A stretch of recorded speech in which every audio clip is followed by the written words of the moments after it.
او د مقتدیانو مثال دا د ګډو بیزوي د امام د پاره امام شپونکي لکه چې د پیغمبر د پاره د امتیانو گویا ما تاسو ته مخکې ویلو چې پیغمبري به میلاوېده نو الله تبارک وتعالی به دا کورس کو چې کوم پیغمبر نبی اسلام مبارک وفرمایل ما من نبی الا رغی الغنم یو پیغمبر په مخ ته ځمکه داسې نه دی تیر شوی چې ګډې بیزې یې نه سرولې نو صحابو ته تپوس کو وانت یا رسول الله صلی الله د الله رسول ته نبی اسلام مبارک وفرمایل اما محمدم ګډې بیزې سرولې دي ټول څوک سره سبحان الله گویا رب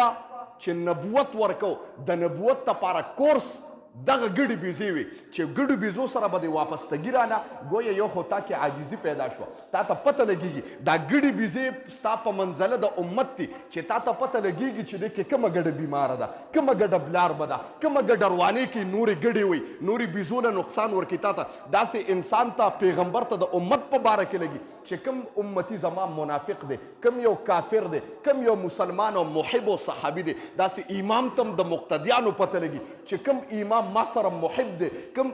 کم مقتدی ما سره منافق دی منافقت را سره کوي او کم امام مقتدی زما مبغض دی زما شا په شا دغه بیانې پته لګېږي داسې ګویا دا په منزله دا یو رشته ده د امام د مقتدي په مابین کې د پلار او د زوی د روحانیت رشته ده ګورئ دا یاد ساتئ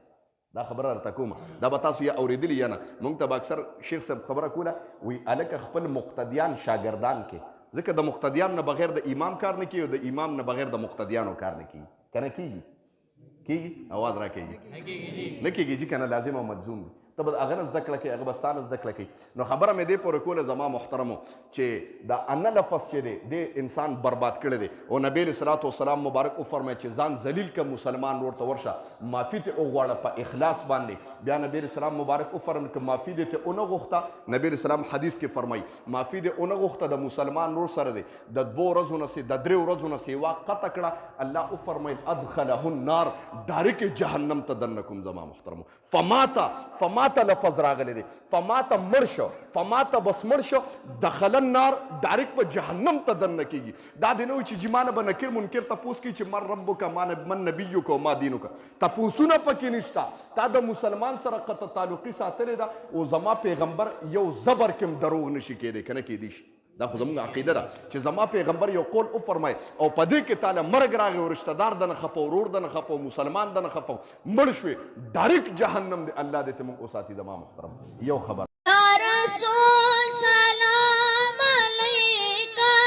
یا حبیب سلام علیکا سلام